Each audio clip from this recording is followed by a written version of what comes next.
He leads off, ladies and gentlemen. Let's get right into it because we got fun stuff to talk about. Right. We have jobs. We have a new season. This is exciting. According to Woj and ESPN, the Christmas Day slate of games are out, and it looks real nice. Pelicans with Zion and Brandon Ingram play Jimmy Butler in the Miami Heat. Perez in the early morning game. You're not even up yet. No, sir. Followed by the Warriors Bucks. That's fun. I Celtics might be up for that. Versus KD, Kyrie, and the Brooklyn Nets.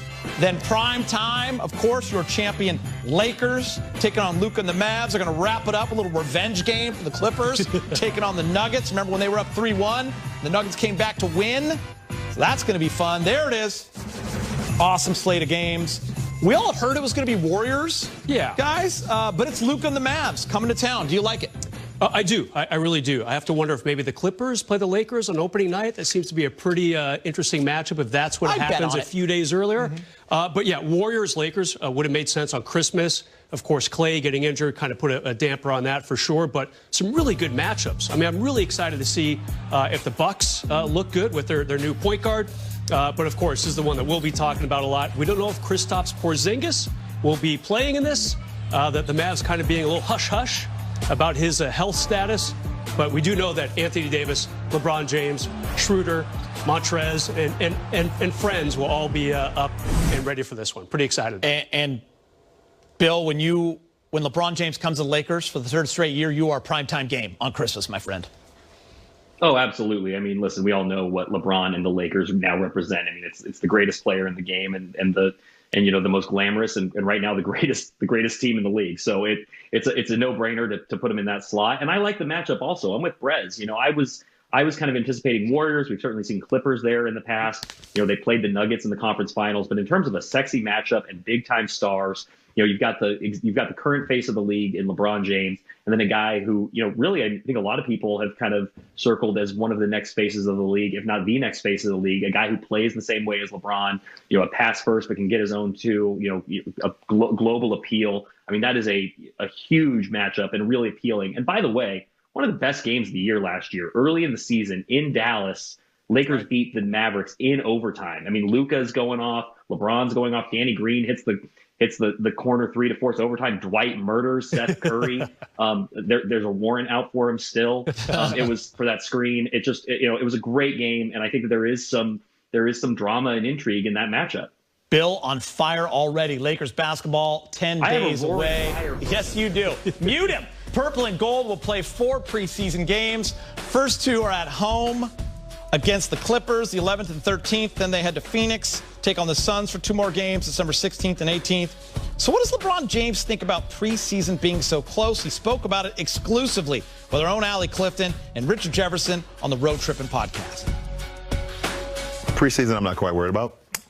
I am rounding 36. James Worthy is going to be really mad if he comes into the studio and has to talk about basketball without you. Listen, big game, James. I love you. Hopefully see you in the studio. We're going to have a stogie together. We still need to have a championship stogie together for sure. Toast to this tequila. That's nor here nor there. We say that for the side. But don't worry about me in the preseason.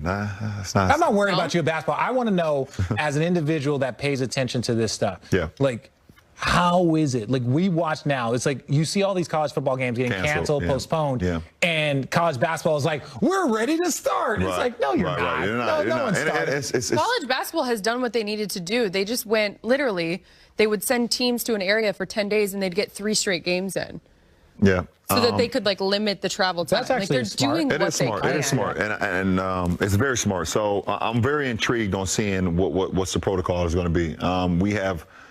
There's been discussions, there's been talks. They wanted to make sure that we can get the season going, obviously for a lot of different reasons. Money. The biggest reason.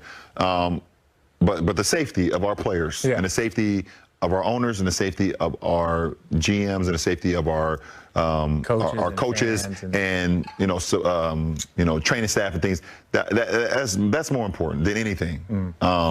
It's 111. I always catch that. 11-11 and 111. It's tattooed on my hand. Yeah, okay. Yeah, it's weird. Weirdo. But you still have the stop sign? Yeah, I still got the stop sign. Yeah, yes. I'm still not stopping the drinks. But I'm very intrigued on seeing how they deal with this, because we all know that COVID is still very active. And they actually told us that in the winter it's going to be more active than any time, and that's what we're in right now. Yeah.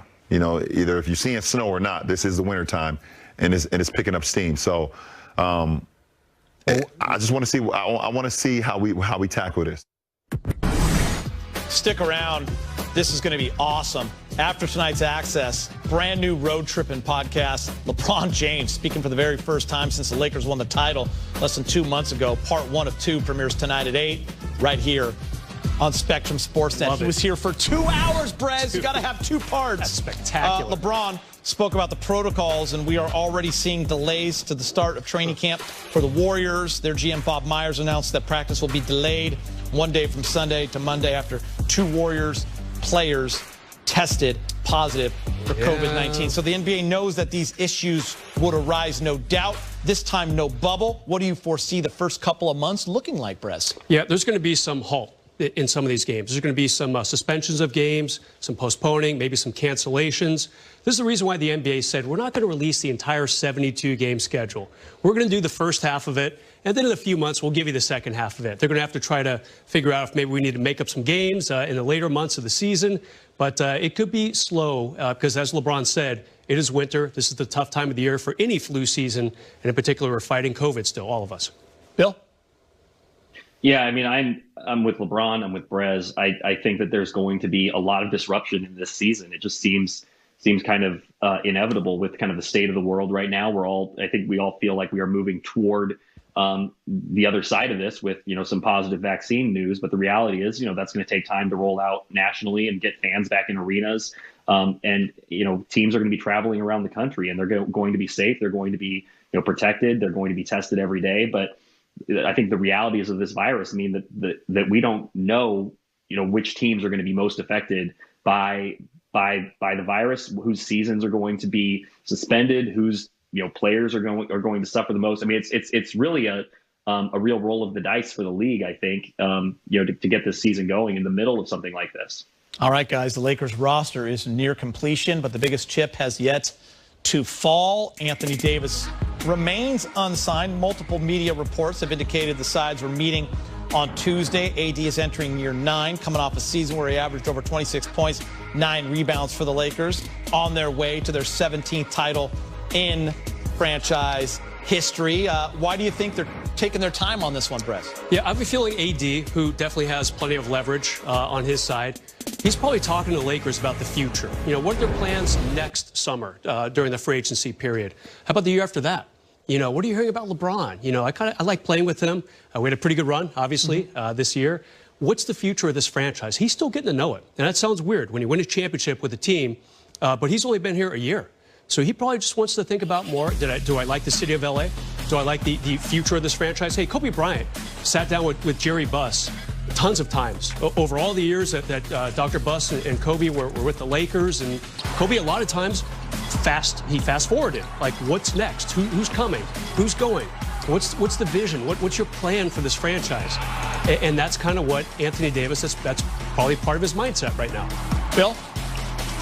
Yeah, I think for him, it's like Brez said, really understanding what the next 4 or 5 years for this organization look like and how his contract, is best utilized as a tool for this team. I mean, there's obviously a scenario where he could sign a 1+1 and opt out next summer along with LeBron. But, they still are going to would be really hard pressed to create cap space for like another max player like Giannis, even with LeBron and AD opting out next summer. So it just really comes down to when Anthony Davis wants to hit free agency again to maximize his earning potential and to make sure, I think, like Brez said, I think we all think that he's a long-term piece for the Lakers, but this is one of those rare times in a player's career where you have some leverage and he can dictate some terms, a little bit of how he sees this going also, to make sure that the Lakers are as committed to him as they are asking him to be to them. Now, of course, that's going to be the case. That this is a marriage that both sides very much want to work long term, but you still have the conversation, you still take your time. And as you heard from LeBron in that great conversation with Allie, there's no real rush for their stars. LeBron might not play in preseason games, it sounds like. And for Anthony Davis, he can ease into training camp. He doesn't need to be there on day one, nose to the grindstone like he was maybe last year. They can ease into this season, and with a short off season, a short negotiating period, that also applies to free agency for a star like Anthony Davis. And Brez, Bill mentioned the 1+1. What kind of contracts can he sign?